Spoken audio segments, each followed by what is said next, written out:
তারকেশ্বর রুটের বাস চলাচল বন্ধ করতে ধনেখালী চৌতারা গোপীনগর এলাকায় বিক্ষোভ স্থানীয় বাসিন্দাদের। গতকালও একই অভিযোগে বিক্ষোভ দেখানো হয়েছিল। অভিযোগ কি? 23 মার্চ 17/23 নম্বর রোডের বাসের চাকায় পিষ্ট হয়ে মৃত্যু হয় স্থানীয় বাসিন্দা অমরনাথ বিশ্বাস এবং তার ছেলে পল্লব বিশ্বাসের। বিমার টাকার আইনি প্রক্রিয়া ছাড়াও চিকিৎসার আনুষঙ্গিক খরচের আশ্বাস দিলেও পরবর্তীকালে বাস ইউনিয়ন কর্তৃপক্ষ একটা টাকাও দেয়নি। দীর্ঘদিন পেরিয়ে গেলেও ক্ষতিপূরণ না পেয়ে এবার সোমবার দুপুরে 17/23 নম্বর বাস গোপীনগরে বন্ধ করে দেওয়া হয়। স্থানীয়দের তরফ থেকে বাস মালিককে জানানো হয়, আপনাদের ইউনিয়ন মানবিকভাবে বিবেচনা না করলে বাস চলাচল বন্ধ রাখুন।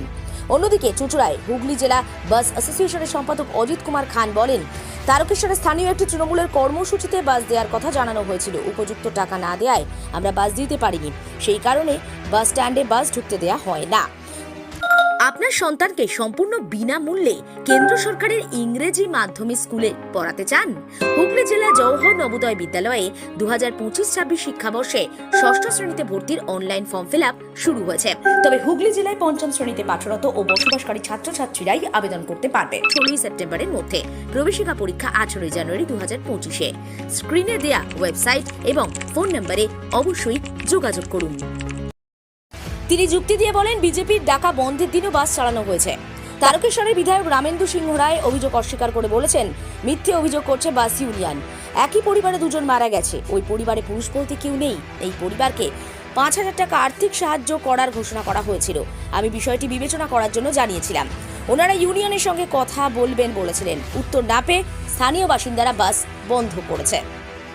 দেখতে থাকুন নিউজ বাংলাদেশা।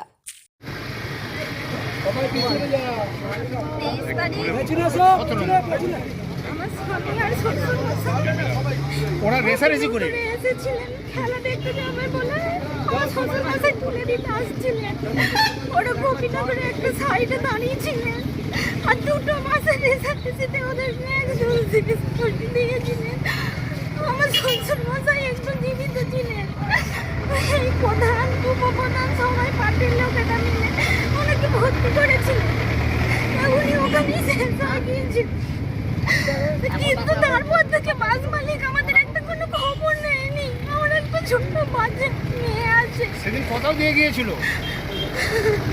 তার জন্য আমরা এমএলএ সাহেবকে জানান, পার্টির লোককে জানাই যে আমাদের এই পজিশন আমরা এই মুহূর্তে চালাবো কি করে। ওই টাকা তো কবে পাবো তার কোনো ঠিক নেই। তাই জন্য আমরা প্রশাসনের দ্বারস্থ হই। পরে এমএলএ সাহেব, তারপর প্রধান উপপ্রধান সবাই ছিলেন। ওদেরকে আমরা বলি, আমাদের সমর্থনে ওরা এই কাজটা করে।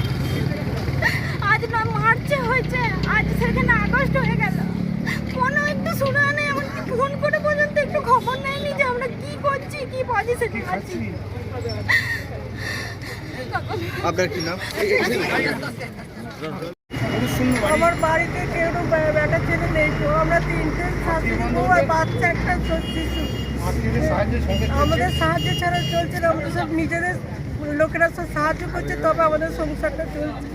মেয়েটার লেখাপড়া আছে, মেয়েটার স্কুল কলেজ সবই আছে, কিন্তু আমরা কীভাবে চলছি সেটা মাস মালিক জানতেও চায়নি, কোনোদিন আসে উনি আমাদের কাছে। বাসের তরফ থেকে কেউ যোগাযোগ করেছিল? কোনো যোগাযোগ করেনি। উনি সময় দিয়েছিলেন কিন্তু যোগাযোগও করেননি। আমাদের কেমনভাবে আছি সেটাও জানতে পারে। কি চাইছেন আপনি এখন? চাই ওর বিচার চাই, নাহলে আমাদের কিছু ক্ষতিপূরণ দিতেই হবে। একই পরিবারে দুটো মানুষ, একই পরিবারের দুটো মানুষ থেকে এই ঘটনা নিয়ে প্রশাসনিক কোনো তৎপরতা বা ডিএম অফিসে যাওয়া এই ধরনের কিচ্ছু হয়নি। কোনো যোগাযোগ ওরা কোনো যোগাযোগ করেনি। আজকে কি আপনারা এখানে বিক্ষোভ প্রদর্শন করলেন? হ্যাঁ, আমরা সব এখানকার সবাইকে নিয়ে আমরা জড়ো হয়েছি। গ্রামবাসীদের নিয়ে জড়ো হয়েছি। পরিবারে এখন আপনারা কতজন আছেন? আমরা 3 জন আছি, 3 শাশুড়ি বউ আর আমার নাতি, ছোট নাতি 11 বছর নেই। হ্যাঁ, আপনার নামটা? আমার নাম স্নিগ্ধা বিশ্বাস। স্নিগ্ধা বিশ্বাস। হ্যাঁ।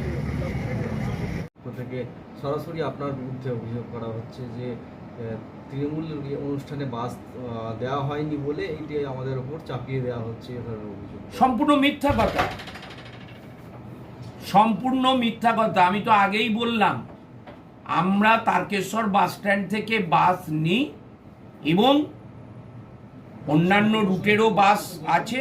আপনারা সেখানে জিজ্ঞাসা করে নেন, টেকার নেই, বাস নেই, প্রত্যেকটা বাস মালিককে জিজ্ঞেস করে নেন। যে রেট হয় সেই রেটের টাকা আগের দিন, আমাদের প্রোগ্রামের আগের দিন পুরো মিটিয়ে দেওয়া হয়। অন্যান্য রুটের বাসও তো আছে, আপনারা ভেরিফাই করে নেন, পুরো টাকা মিটিয়ে দেওয়া হয়, 1 টাকাও কোনোদিন বাকি থাকে না। এই যে দুর্ঘটনায় মারা গেলেন, এই সরকারি যে সহায়তা বা হ্যাঁ, ইন্স্যুরেন্স কোম্পানি, আমরা সেটাকে তদারকি করছি। বলছি থানাকেই আমরা বলেছি, থানায় হেল্প করেছে, একটা লয়ার ঠিক করে দিয়েছিল এবং আমাদের পাড়াম্বুয়া অঞ্চলের উপপ্রধান যোগাযোগ রেখে সেই লয়ারের সাথে পুলিশ বাকি যে কাজগুলো ইনভেস্টিগেশনের, ওদের যে ইন্স্যুরেন্সের থেকে ইনভেস্টিগেশন হবে, এগুলো দ্রুত করবার জন্যে আমাদের উপপ্রধান এবং আমিও পুলিশ প্রশাসনকে বারবার এটা চাপ দিচ্ছি।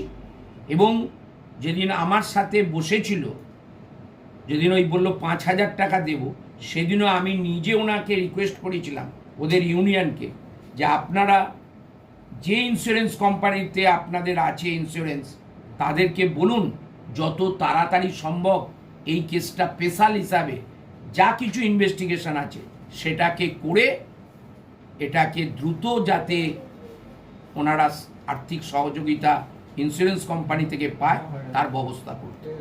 মালতীমাতা হাইস্কিং মিল আপনাদের জন্য নিয়ে এসেছে সম্পূর্ণ ঘরোয়া পদ্ধতিতে চাতালে শুকিয়ে তৈরি কৃষ্ণভোগ মিনিকেট, ডহর, বাঁশকাঠি, মহারাজা জিরাকাঠি ও দুধেশ্বরীর মতো উন্নত কোয়ালিটির চাল। মালতীমাতা হাইস্কিং মিলে প্রোপাইটার পবন নন্দী ও জীবন নন্দী। ঠিকানা সুপারা, চাদুর, আরামবাগ, হুগলি। যোগাযোগ নম্বর 7432074210 অথবা 8972452835। আরামবাগের রিভোল্ট বাইক শোরুম। মাত্র 20 টাকা খরচ করে ব্যাটারি চালিত বাইকে করে যেতে পারবেন 150 কিলোমিটার পথ। এই বাইকের গতিবেগ প্রতি ঘন্টায় 110 কিমি। শুনতে অবাক লাগলেও বাস্তবে সত্য, তাই দেরি না করে আজই চলে আসুন। কেনাকাটার উপর থাকছে আকর্ষণীয় উপহার ও ইএমআই এর সুবিধা। ঠিকানা রিভোল্ট শোরুম, আরামবাগ, পারুল মোড়, হুগলি। যোগাযোগ নাম্বার 7585822578।